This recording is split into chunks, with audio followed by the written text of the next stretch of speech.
Merci David pour cette intervention particulièrement riche en découvertes. J'ignorais tout de Ripley, je ne connaissais en matière de Ripley que celui de Patricia Highsmith, incarné notamment par Alain Delon, et là je découvre ce passé tout à fait extraordinaire. Je voudrais saluer aussi l'intelligence du travail qui a été mené dans l'adaptation de Sapiens, où on voit véritablement toutes les ressources de la bande dessinée, tantôt extrêmement didactiques, tantôt ludiques, tantôt diagrammatiques, sans oublier l'humour. Et je crois que la rencontre d'un dessinateur expérimenté et d'un scénariste habitué à développer des univers à côté des savants ou des auteurs est une clé évidemment de la réussite. Le risque de la bande dessinée de non-fiction a toujours été le travail de simple commande, le mercenariat, c'est ce qui a rendu beaucoup de travaux faibles, et quand évidemment ça rencontre les curiosités narratives et graphiques des auteurs, je crois qu'on arrive à quelque chose de beaucoup plus fascinant. Donc on va passer tout de suite au troisième intervenant. Voilà, donc Julien Baudry de l'université Bordeaux-Montaigne, où il est responsable, je crois, de la médiathèque, des bibliothèques, est un chercheur qui s'est passionné pour l'histoire de la bande dessinée, mais aussi pour un terrain encore peu abordé et pourtant tout à fait essentiel dans les perspectives contemporaines, qui est la bande dessinée hors du strict papier, la bande dessinée rencontrant l'univers numérique. Il a consacré un ouvrage à ce sujet et il va, à l'instant, nous faire part de ses recherches au-delà du papier vers le numérique. Après son intervention, peut-être ferons-nous une très courte pause et puis nous aurons le premier débat de la journée. Merci à vous, Julien Baudry. Bonjour à toutes et à tous. Je vais commencer par remercier Benoît Peeters d'avoir inclus une intervention sur la bande dessinée numérique au sein de cette présentation sur les nouveaux chemins de la bande dessinée. Et peut-être commencer en vous disant qu'en fait, ce n'est pas complètement hasard si Benoît Peeters, je pense, l'a inclus, c'est que dans cet ouvrage par lequel je vais commencer mon intervention, L'aventure des images, de la bande dessinée au multimédia, qui date de 1995, il se fait l'un des premiers essayistes en fait, à s'intéresser à la question de la rencontre entre le numérique et la bande dessinée, à travers son expérience personnelle et à travers des réflexions qu'il mène par ailleurs. Et je vais donc partir de cet ouvrage pour vous expliquer un petit peu ce qu'il en est finalement 30 ans après de cette rencontre entre la bande dessinée et le numérique. Et vous verrez que le contraste avec l'intervention précédente sur le succès de la bande dessinée de non-fiction sera, je pense, tout à fait intéressante. Alors, dans cet ouvrage, cet ouvrage date de 1995 et on peut se demander finalement en 1995 de quoi parle-t-on ? Quelle est la bande dessinée numérique qui existe en 1995 ? Je vais vous en donner quelques exemples, enfin en l'occurrence 2 exemples, de CD-ROM qui sont en réalité des adaptations de bandes dessinées existantes, de bandes dessinées imprimées. Donc une adaptation de la série Jack Palmer de René Pétillon et de la trilogie Nicopole d'Enki Bilal en 1996. Et là, vous avez des captures d'écran de ce à quoi ressemblaient ces CD-ROM qui reprenaient bien évidemment des cases de la bande dessinée avec tout un appareil qui peut rappeler celui de la navigation, notamment des jeux vidéo. Donc la bande dessinée numérique en 1995, c'est encore quelque chose qui est assez balbutiant, qui est expérimental et qui, dans son aspect expérimental, est aussi assez nouveau. C'est-à-dire qu'on a, dès cette époque, on voit des œuvres qui sont assez originales en fait pour leur époque.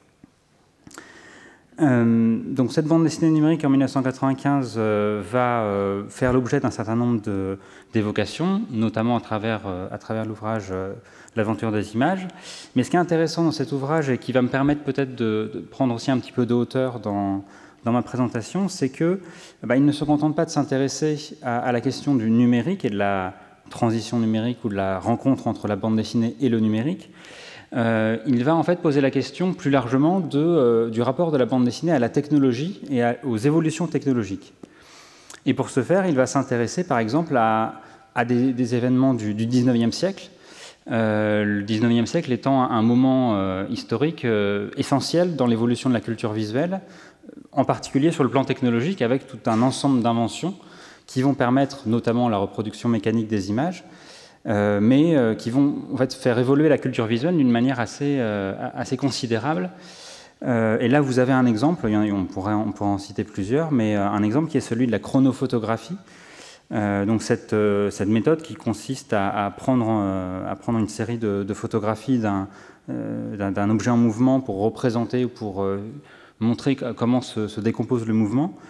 La chronophotographie, qui par la suite va aussi être, en tout cas va faire partie des technologies à l'origine du cinématographe, va inspirer des dessinateurs de bande dessinée et en fait va faire évoluer la narration graphique, à l'exemple par exemple de cette planche de A.B. Frost, qui paraît en 1880, donc quelques années après les expérimentations d'Edward Muybridge, où la décomposition du mouvement de l'enfant à la table de son père hérite en réalité de cette vision nouvelle qu'apporte la chronophotographie.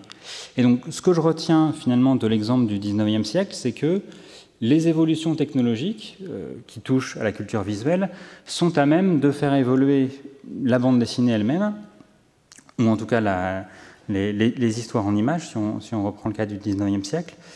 Et en ce sens, on peut se demander dans quelle mesure la rencontre de la bande dessinée avec la technologie numérique a pu engendrer de nouvelles images. J'emploie ici le terme de nouvelles images qui peut être un terme un peu désuet, qui était employé à cette époque-là, dans les années 90, pour désigner les images produites par les outils numériques.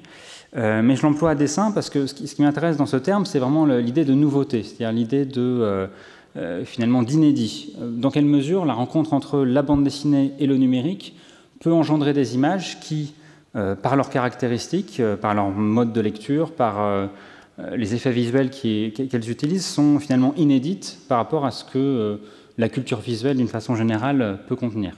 Donc c'est la question qui va m'intéresser dans cette présentation. Pour en parler, il me faut d'abord vous expliquer comment se passe la transition numérique de la bande dessinée. Comment finalement le milieu de la bande dessinée, les auteurs, vont réagir face aux changements technologiques, s'approprier les outils, interroger les codes visuels. Et pour ce faire, je vais vous donner un certain nombre d'exemples, mais peut-être d'abord sur un plan un peu plus définitionnel, vous rappeler qu'en 2023, il y a beaucoup de bandes dessinées qui sont numériques à un stade de leur production. Je dirais même que la majorité des bandes dessinées en fait, sont numériques à un moment donné de leur production, ne serait-ce qu'au moment de l'impression. L'impression se faisant beaucoup maintenant avec de l'imprimerie numérique. Donc finalement, cette transition numérique de la bande dessinée, il a irrigué déjà tout le système de production de la bande dessinée, notamment dans les actions de lettrage, de colorisation, se font en grande partie au format numérique, en tout cas pour certaines bandes dessinées. Donc tout ça pour vous dire que ce rapport de la bande dessinée au numérique, il n'est pas homogène, il est assez varié en fonction des auteurs, des types de bandes dessinées dont on parle, et que finalement toutes les bandes dessinées n'ont pas le même rapport au numérique. Je vous dis ça un petit peu en préambule pour comprendre que les trois cas que je vais vous montrer ici peuvent donner lieu à des créations qui sont finalement assez variées. Mais globalement, on peut identifier trois évolutions majeures que les technologies numériques ont apportées à la bande dessinée. Une évolution des modes de production, une évolution des modes de diffusion, et enfin une évolution des codes visuels, donc vraiment des contenus graphiques qui sont utilisés dans les bandes dessinées. Pour ce qui concerne l'évolution des modes de création, là je vous donne un exemple justement de la fin des années 90 pour bien vous montrer que c'est dès la fin des années 90, au moment où les outils d'infographie, que ce soit les logiciels ou le matériel, commencent à se démocratiser, qu'un certain nombre d'auteurs de bandes dessinées vont commencer à s'en emparer et à réaliser des bandes dessinées qui utilisent justement, qui font appel à ces outils. Là, vous avez l'exemple de Fred Beltran et de sa série Megalex, avec quelques exemples en fait, du processus créatif de cette série, où on voit que il va par exemple modéliser en 3D des objets qui se trouvent à l'intérieur des cases. Il va retoucher un certain nombre de dessins directement avec des logiciels d'infographie. Donc cette évolution des modes de création, elle est réelle, elle est aussi assez progressive.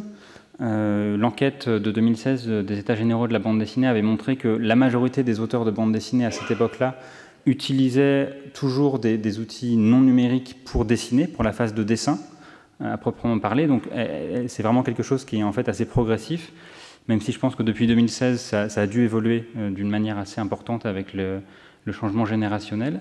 Mais en tout cas, voilà, les modes de création, y compris pour des bandes dessinées imprimées, hein, bien évidemment, intègrent complètement des outils numériques pour générer des images, comme ce que vous avez là, qui, d'une certaine manière, ne pourraient pas être réalisées avec des outils non numériques.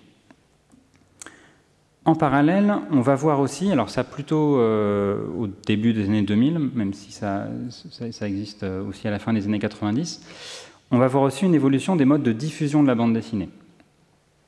Dans ces années 2000, on va avoir un certain nombre d'auteurs qui tout simplement vont se mettre à publier en ligne, à l'exemple ici de Penny Arcade, un webcomic américain, que je cite parce que d'une part il est actif depuis 1998, hein, donc il est toujours actif, et d'autre part parce que ces auteurs en réalité ont réussi à vivre de la publication en ligne. Ils sont devenus des webcomic artistes professionnels. Ils n'ont pas eu, on va dire, de carrière dans la bande dessinée imprimée, ou alors de façon dérivée de ce qu'ils faisaient en numérique. Et il y a une autre chose qui m'intéresse beaucoup avec cet exemple de Penny Arcade, qui à mon sens est représentatif des webcomics en général de cette période, et puis de la bande dessinée numérique en ligne de cette période, c'est la forme qu'elle prend. Si vous connaissez un petit peu l'histoire de la bande dessinée, vous repérez assez rapidement que la forme choisie ici par les auteurs, en fait, c'est une forme qui est assez ancienne, c'est la forme du newspaper strip, qui date du début du XXe siècle, qui au départ est vraiment liée à la publication sur un support matériel, hein, dans des journaux, liée donc à la place que laissent les journaux à la bande dessinée, dans la page imprimée. Donc cette bande dessinée en 3-4 cases pour des épisodes courts est repris ici par les webcomic artistes. Et je trouve ça particulièrement intéressant de se dire que ces auteurs de bande dessinée numérique des années 2000, en réalité, leur mode de pensée, leur mode de création sont très tournés vers la bande dessinée imprimée et vers les codes visuels, les modalités d'écriture, on va dire, graphique, de la bande dessinée imprimée. Et c'est le cas des webcomics américains, c'est le cas dans une moindre mesure des blogs BD, qui serait un peu l'équivalent des webcomics pour la France. Et c'est un phénomène qui est assez frappant. Troisième évolution, c'est l'évolution des codes visuels. On va voir de plus en plus d'auteurs de bande dessinée qui, de façon assez logique, hein, vont s'inspirer des codes visuels du numérique, enfin, en tout cas qui ont émergé avec la culture numérique, pour réaliser des bandes dessinées qui peuvent être des bandes dessinées imprimées, comme dans le cas ici de La couleur des choses de Martin Panchaud, qui a eu le Fauve d'Or du dernier festival d'Angoulême, et donc qui utilise des codes visuels du numérique avec par exemple cette représentation des personnes sous la forme de petits pions en vue de dessus, qui peut rappeler des représentations qu'on a dans des jeux vidéo par exemple, ou sur des sites comme la cartographie en ligne par exemple. Ça c'est le haut de la planche. Et puis le bas de la planche, vous avez plus cette fois l'utilisation de la schématisation, qui est un mode de lecture de l'image qui là aussi a à voir, alors pas uniquement hein, bien sûr, mais qui s'est beaucoup développé avec la culture numérique.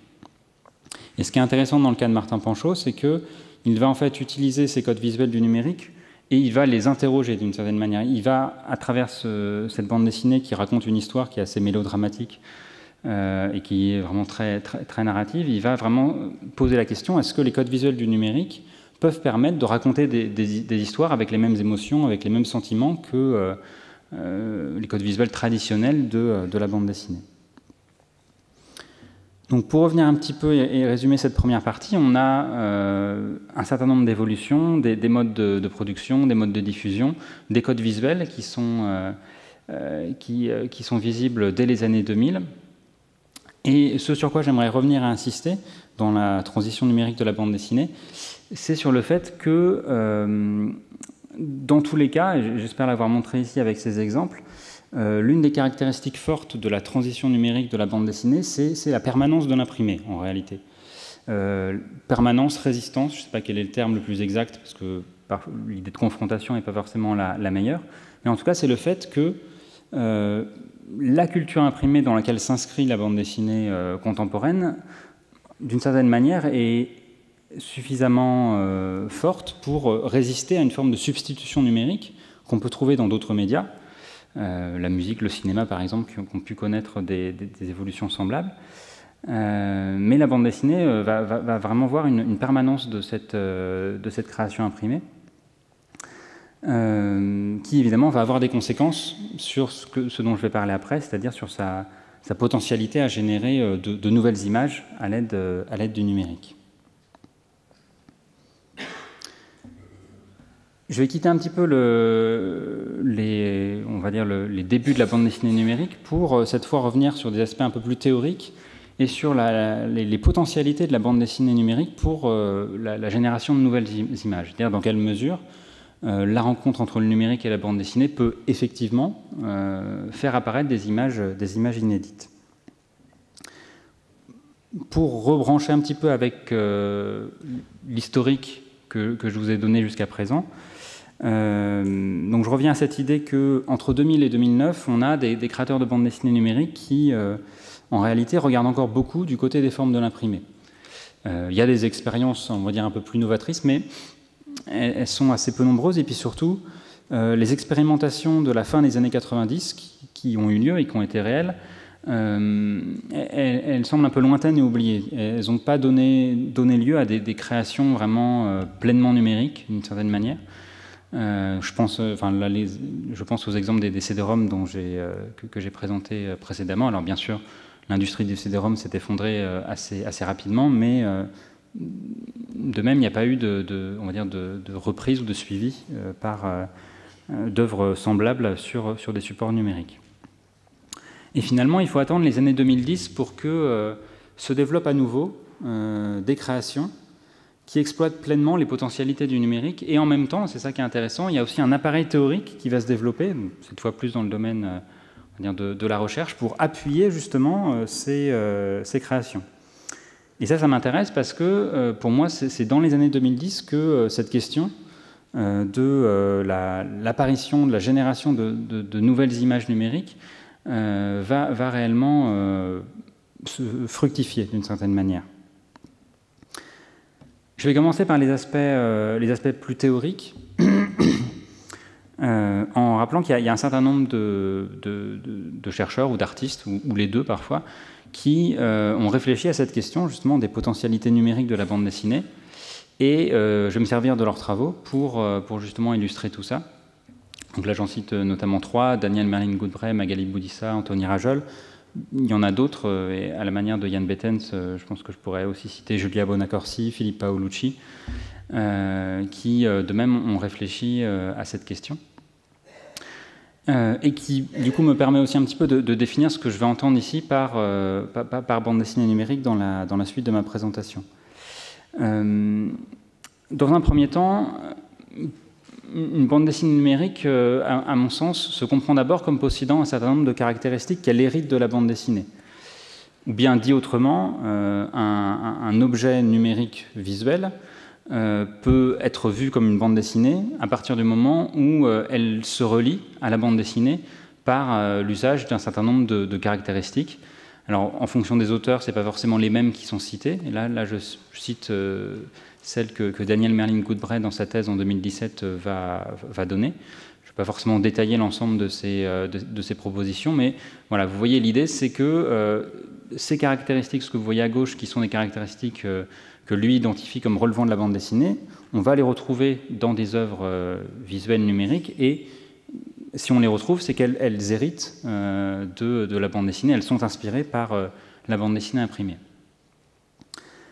Mais d'autre part, une bande dessinée numérique, c'est évidemment aussi une bande dessinée qui possède des caractéristiques propres à sa nature numérique et qui, d'une certaine manière, les active, en tout cas les rend actives pour pouvoir justement générer des images qui ne peuvent être rendues possibles que par la rencontre entre le numérique et la bande dessinée.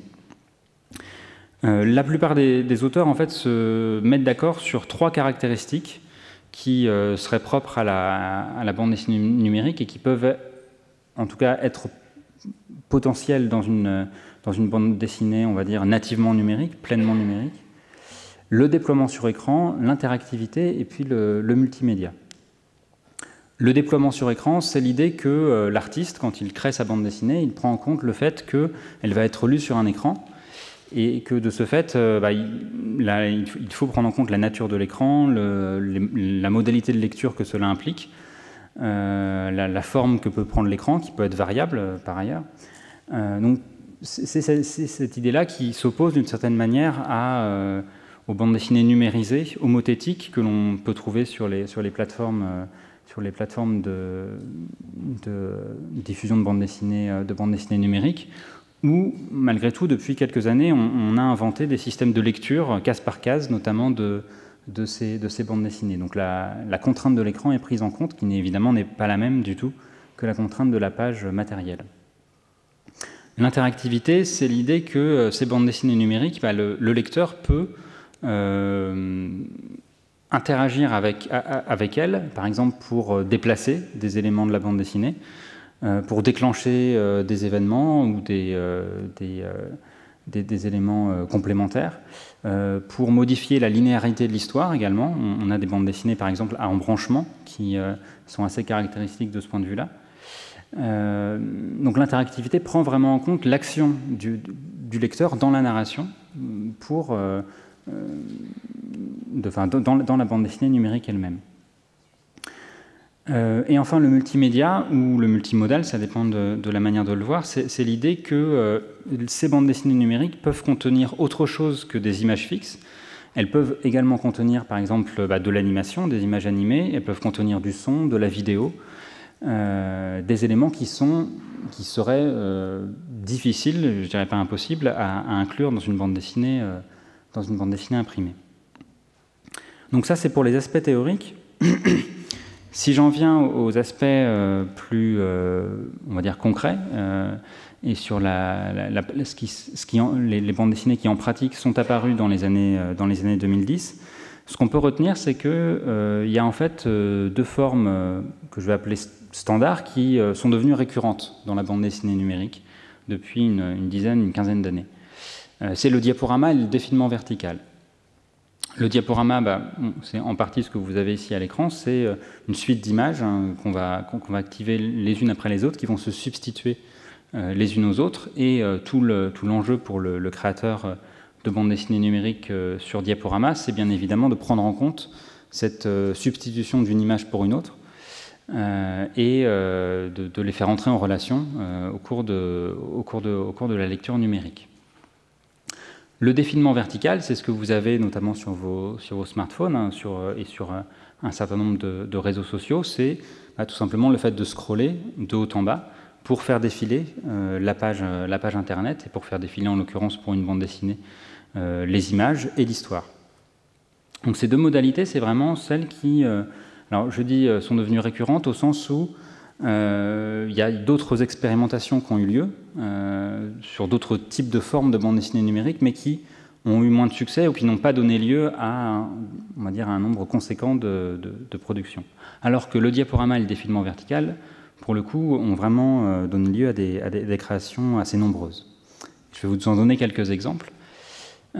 Pour le diaporama, l'exemple le plus connu en quelque sorte, ou le plus, on va dire, construit, c'est le cas du turbomédia, imaginé par l'auteur Balak en 2009. Le turbomédia, c'est une sorte de grammaire qui permet d'expliquer comment faire une bande dessinée avec un diaporama, et comment utiliser au mieux les potentialités du diaporama pour générer des effets qui sont intéressants dans une narration en images. Et il se trouve que c'est ça qui est intéressant dans le turbomédia, c'est que Balak a vraiment, et puis les personnes qui l'ont succédé, a vraiment décrit cette grammaire, a expliqué comment on fait une bande dessinée numérique avec un diaporama, et les techniques qu'il a évoquées ont été utilisées par les auteurs qui ont suivi dans cette voie.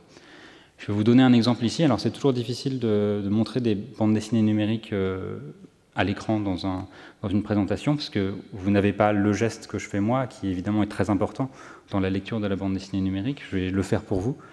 Mais donc voilà, imaginez que c'est vous qui appuyez sur le bouton. Donc dans cette bande dessinée qui s'appelle About Digital Comics, qui est en fait une sorte de manifeste du turbomédia, donc on a deux personnages qui discutent, qui expliquent un petit peu ce qu'est un turbomédia, et l'un d'eux dit « c'est très simple mon cher ami, si nous sommes ici, c'est pour faire une expérimentation narrative ». Et là vous avez en fait un jaillissement de la case qui visiblement a un effet dans la matérialité du monde des personnages, puisqu'il fait sursauter le deuxième personnage. Par ailleurs, il y a l'utilisation de lignes de vitesse qui est là plutôt héritée du manga, mais qui donne avec l'effet du diaporama un effet particulièrement efficace de vitesse. Et puis dans la troisième case, on revient à quelque chose de plus posé, et on voit finalement comment est-ce que ici l'auteur réussit à exploiter la logique du diaporama pour générer des effets de rythme qui sont alors assez simples, assez rudimentaires, mais efficaces dans la lecture d'une bande dessinée numérique. Donc ça, c'était pour l'exemple du diaporama. Je vais maintenant passer au cas du défilement vertical, alors qui est pour le coup très difficile à représenter dans une présentation comme celle-ci. Mais là, vous avez un exemple de bande dessinée en défilement vertical. Alors, bien évidemment, la grande forme de bande dessinée numérique en défilement vertical, c'est le webtoon, dont vous avez peut-être entendu parler, qui, depuis quelques années, rencontre un succès particulièrement fort, en tout cas maintenant dans le monde occidental, puisque c'est une forme en fait qui vient en particulier de Corée du Sud, et qui maintenant nous parvient et qui rencontre vraiment un grand succès, en particulier dans les jeunes générations de lecteurs. Et là, vous avez l'exemple d'un webtoon, donc Distant Sky, de 2014. Il faut évidemment comprendre que la lecture se fait de haut en bas sur plutôt un écran de smartphone, a priori, mais pas que. Et on voit comment le dessinateur ici utilise justement l'effet de chute que donne le défilement vertical pour, en partant d'un paysage post-apocalyptique, en arriver progressivement sur le visage hébété des protagonistes, avec une sorte d'effet là aussi de sidération. En tout cas, c'est ce qu'il faut imaginer à la lecture de haut en bas de cette, alors on ne peut pas parler de planche, mais en tout cas de ce dessin. Et là, on est dans l'introduction vraiment du premier chapitre, donc ça permet de faire entrer vraiment le lecteur, immerger le lecteur dans le monde qui va être celui de cette histoire, et de lui faire rencontrer les personnages. Donc le webtoon d'un côté, le turbomédia de l'autre, sont deux modalités qui sont vraiment assez, on va dire, florissantes depuis les années 2010. Mais pour revenir un petit peu à mes caractéristiques que j'évoquais précédemment, j'attire quand même votre attention sur quelque chose, c'est que ces formes standards, en fait, n'exploitent qu'un aspect du potentiel de la bande dessinée numérique. Elles exploitent de manière assez magistrale le déploiement sur écran. En revanche, elles exploitent finalement assez peu le potentiel interactif de la bande dessinée ou le numérique, ou le potentiel multimédia de la bande dessinée numérique. C'est même, pour tout vous dire, dans la grammaire que Balak donne du turbomédia, il va même insister sur le fait que, en fait, il faut assez peu d'animation dans un turbomédia pour éviter de distraire d'une certaine manière le lecteur de la lecture du diaporama. Donc pour lui, c'est même important en fait que l'absence de ce multimédia dans ces turbomédias. Donc en gros, pour résumer la situation, on en est là dans l'évolution de la bande dessinée numérique et dans sa capacité à générer des images inédites. C'est principalement la question du déploiement sur écran qui a été expérimentée par les auteurs, même s'il y a eu des expérimentations aussi dans les autres domaines. Et finalement, cette réflexion couplée à ce que je vous présentais dans la première partie, c'est-à-dire l'idée que dans le cas de la bande dessinée, alors en tout cas en Occident, la permanence de l'imprimé est très forte. Et je vais peut-être faire un petit aparté pour bien clarifier le fait que là, les exemples, même si là j'ai à l'écran un exemple asiatique, la permanence de l'imprimé dans la bande dessinée d'une façon générale, c'est quelque chose qui correspond à la bande dessinée occidentale, donc à la France et puis dans une certaine mesure aussi aux États-Unis. Si on prend le cas des bandes dessinées asiatiques, notamment au Corée et au Japon, il faut savoir que le chiffre d'affaires de la bande dessinée numérique a maintenant dépassé celui de la bande dessinée imprimée. Donc là, on est davantage dans ces domaines linguistiques-là, dans un phénomène de substitution de l'un pour l'autre, qui pour le coup, dans la bande dessinée occidentale, on est très loin de ce phénomène. Et ça m'amène à me demander si le cadre de production de la bande dessinée, de la bande dessinée au sens large, est le cadre idéal pour engendrer de nouvelles images. Et pour illustrer ça, je vais vous donner un exemple, l'exemple d'une expérience éditoriale qui est celle de Professeur Cyclope. Donc, Professeur Cyclope, c'est un webzine, donc un magazine en ligne, qui apparaît en 2013, qui va connaître 23 numéros entre 2013 et 2015, et qui est particulièrement intéressant d'un point de vue esthétique, au sens où ça va être un véritable laboratoire de la bande dessinée numérique, et où les auteurs qui vont y participer vont développer des formes de bande dessinée numérique qui sont vraiment très originales. Ils vont exploiter justement ces fameuses 3 potentialités dont je vous parlais précédemment. D'autant plus intéressant parce que les auteurs de Professeur Cyclope et les fondateurs de ce webzine ne sont pas forcément des auteurs technophiles au départ, sont des auteurs qui certes connaissent les outils numériques mais qui n'ont pas, on va dire, une expérience de création numérique extrêmement importante avant. Donc on avait en 2013 l'impression que voilà, la bande dessinée allait entrer dans une phase, dans une ère numérique. Et Professeur Cyclope, qui était un webzine payant, hein, je le précise bien, ce n'était pas un magazine gratuit, il fallait s'abonner pour avoir accès aux bandes dessinées sur le site, a connu 23 numéros entre 2013 et 2015. Et puis il s'est arrêté en 2015. Alors il a été financé, je n'ai plus la chronologie exacte, mais il a été financé par Arte pendant tout un moment, qui a repris sur une période les numéros sur son site, cette fois en lecture gratuite. Mais je crois que ce n'est plus le cas maintenant, si je ne me trompe pas.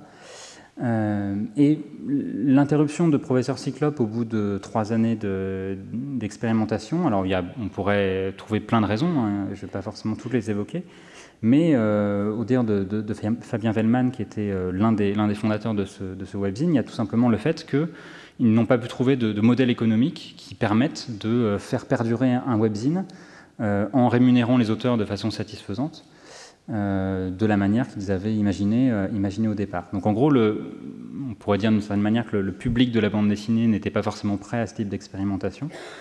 Mais en tout cas, voilà, il y a eu un échec de ce point de vue-là, d'une tentative de création d'un magazine de bande dessinée nativement numérique. Et finalement, le cas de Professeur Cyclope m'amène sur un autre terrain, qui est, que je n'ai pas évoqué pour l'instant, qui est la question de l'attitude des éditeurs de bande dessinée face au numérique. Et là encore, je précise bien que je vais parler uniquement du domaine français ou franco-belge en tout cas. Ce qu'on peut voir, c'est que les éditeurs de bande dessinée face au numérique vont avoir une attitude, alors je ne sais pas si on peut parler de timidité ou de prudence, mais en tout cas qui va mettre du temps avant de réellement s'investir dans ce type de création. En gros, pour reprendre la chronologie, vous avez 3 phases. Une phase avant 2009, où le numérique va être vu par ces éditeurs comme une marge de la création imprimée. Ça permet de créer des produits dérivés, ça permet de faire du marketing, ça permet de repérer des talents qu'on va ensuite éditer dans des bandes dessinées imprimées. À partir de 2009, il va quand même y avoir un changement important, notamment avec l'arrivée de plateformes de lecture de bandes dessinées en ligne comme Isneo, où le numérique va être vu par les éditeurs comme un espace à conquérir pour exploiter en fait sous forme numérique leur catalogue imprimé. Donc ces plateformes, vous avez Isneo, mais vous en avez beaucoup d'autres, permettent de lire en ligne des bandes dessinées avec des modalités d'achat qui sont assez diverses. Mais en tout cas, dans ces années 2010, les éditeurs vont assez peu aller vers la création nativement numérique Je dis assez peu parce qu'il y a eu des expériences, et des expériences très intéressantes. Je pense par exemple au cas de 3 secondes de Marc-Antoine Mathieu aux éditions Delcourt, qui était une bande dessinée qui avait à la fois un versant papier puis un versant numérique. Une bande dessinée en zoom infini, en quelque sorte, une boucle de zoom qu'on pouvait passer en boucle. Mais ça restait des choses très, très ponctuelles en réalité. Et ce n'est qu'à partir de 2018, donc dans une période finalement très récente, que le numérique va vraiment être vu comme un espace de création durable où on peut générer des séries, des collections et donc des œuvres de manière importante. Là, je vous donne 3 exemples. La collection RVB des éditions Hécatombe, donc là on est plutôt dans le domaine de l'édition alternative, mais qui est un exemple très intéressant. Matin quel journal, qui est un webzine diffusé sur Instagram par les éditions d'Argo. Et puis la Webtoon Factory de Dupuis, qui s'inscrit dans le cadre justement de cette vague du webtoon qu'on vit depuis quelques années. Et si je retiens en fait ces exemples, c'est parce que ces exemples durent maintenant depuis 1, 2, 3 ans pour certains. Ils donnent lieu à un nombre de créations qui n'est pas négligeable et qui montre que voilà, les éditeurs semblent enfin s'intéresser à la création nativement numérique. Alors, je précise bien qu'en disant ça, je n'adresse pas un reproche aux éditeurs de bande dessinée. Hein, c'est tout à fait possible. Hein, en tout cas, ça peut être tout à fait compréhensible de ne pas aller, de faire preuve de prudence face au numérique. Mais par rapport à mon interrogation, c'est-à-dire dans quelle mesure le cadre de la création, de la production de bande dessinée peut engendrer des nouvelles images, on voit que là, il y a quand même un frein qui est assez manifeste. Et ça m'amène à un dernier point qui serait de dire que finalement, pour générer des nouvelles images de bande dessinée, peut-être qu'il faut aller chercher dans des cadres de production qui ne sont pas ceux de la bande dessinée, tout simplement. Je vais donner 2 exemples qui, pour moi, sont les plus prometteurs, peut-être. On peut tout d'abord s'interroger sur le jeu vidéo et sur les potentialités de l'industrie du jeu vidéo à générer des œuvres qui sont à la frontière entre la bande dessinée et justement le jeu vidéo, notamment en exploitant cette fameuse interactivité dont je parlais précédemment. Alors on a des exemples assez marquants, donc je vous montrerai Gorogoa tout à l'heure qui est vraiment un exemple très intéressant. Et puis vous avez Steely Rose, une bande dessinée numérique de Exaeva, alors qui est vraiment une bande dessinée numérique. Ce n'est pas un jeu vidéo, mais par contre, elle utilise les modalités de diffusion du jeu vidéo. Donc notamment, il y a eu ce qu'on appelle un Early Access qui permettait de préfinancer la bande dessinée. Le studio Plugin Digital, c'est un studio de jeux vidéo. Et Steely Rose est diffusé sur les plateformes de distribution de jeux vidéo comme Steam par exemple. Donc on est vraiment en fait dans le cadre du jeu vidéo, même si en réalité il s'agit d'une bande dessinée numérique. Je vous en montre un exemple très rapide. Hein. Steely Rose exploite la potentialité du diaporama en particulier. Là vous avez un exemple d'une scène, donc c'est une histoire de super-héros. Où vous avez ici la confrontation entre 2 super-héros, et en fait dans cette case, le lecteur est invité à cliquer, donc par un effet visuel que je peux pas représenter ici, est invité à cliquer sur le personnage de droite, qui est le personnage du méchant, en l'occurrence dans l'histoire, et le clic engendre une action de la part du personnage de gauche qui se matérialise de cette façon. Donc c'est là aussi assez simple dans la représentation, mais j'aime beaucoup Steely Rose parce que c'est une bande dessinée numérique qui, avec un certain nombre d'effets assez simples, pour certains issus du turbomédia, pour d'autres nouveaux, exploite de façon assez intéressante les potentialités de la lecture numérique. Voilà, donc je vous invite à aller voir si vous voulez en savoir plus. Je vous parlais de Gorogoa de Jason Roberts, alors qui pour le coup est vraiment un jeu vidéo, plus qu'une bande dessinée, mais qui m'intéresse parce que là, alors, le projet de départ de Jason Roberts, c'était de faire une bande dessinée, en fait, de faire un graphic novel, mais il a finalement opté pour un jeu vidéo. Et ce jeu vidéo exploite en fait on va dire le système de cases pour décliner son histoire, puisque le lecteur est invité à déplacer des cases, à zoomer dans des cases ou à dézoomer dans des cases pour générer des images, les déplacer et faire avancer l'histoire progressivement. Si jamais vous ne connaissez pas Grogua, je vous invite vraiment à aller voir, parce que c'est un jeu vidéo qui est très intéressant, surtout si on s'intéresse à la bande dessinée. Là, vous en avez un exemple avec une petite animation que j'ai pu trouver. Donc, je donnais l'exemple du jeu vidéo, et puis autre cadre qui, à mon sens, me paraît tout à fait pertinent, c'est le cadre de la production audiovisuelle et, on va dire, des studios de production d'œuvres audiovisuelles. Des financeurs comme Arte, comme France Télévisions ont financé la création de bandes dessinées numériques. Alors là, je donne l'exemple de Panama and Brown, qui est en fait l'adaptation d'une bande dessinée imprimée par Camille Duvalroy et Benoît Etchery, qui est une adaptation numérique particulièrement réussie de cette bande dessinée. Je vous invite à aller la voir, elle est disponible gratuitement en ligne. Et puis vous avez d'autres exemples comme de studios, comme le studio Small Bang, qui développe d'autres formes de bande dessinée numérique. Alors la dernière en date, c'est Falaina, qui est un peu ancienne maintenant, qui date de 2016. Qui est intéressante, donc qui se lit selon le principe d'un défilement horizontal cette fois, donc on lit la bande dessinée de gauche à droite, avec une gestion de, on va dire, une sorte de décalage entre le premier plan et l'arrière-plan, que je ne peux pas reproduire ici à l'écran avec une image fixe, qui fait qu'on a des impressions de mouvement, des changements de rythme qui interviennent dans la bande dessinée. Là, vous pouvez en déduire un petit peu ce qui se passe, où vous avez ces personnages qui avancent dans un même décor. Il faut imaginer que quand on fait défiler, évidemment, ça génère un effet qui est plus pertinent qu'ici avec l'image fixe. Mais donc Falaina est une création tout à fait intéressante du studio Small Bang, et je parle d'autant plus de ce studio qu'ils sont en train de développer une nouvelle bande dessinée en défilement horizontal, qui est une adaptation de La Horde de Contrevent d'Alain Damasio. Et pour ceux qui connaissent La Horde de Contrevent, c'est un récit horizontal, en tout cas c'est un récit évidemment écrit, mais qui utilise la question de l'horizontalité, avec des personnages qui avancent dans un décor de manière... je ne sais pas si on peut parler d'horizontalité pour une lecture, mais en tout cas ça fonctionne assez bien. Et donc la traduction sous la forme de ce que Small Bang appelle une bande défilée, à mon avis, sera un exemple assez pertinent de ce qu'on peut faire avec de la bande dessinée numérique.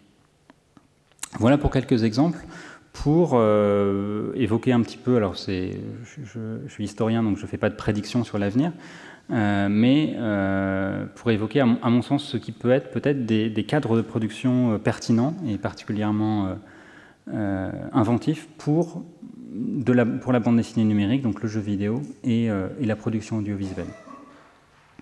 Voilà, je vous remercie de votre attention et j'en termine là.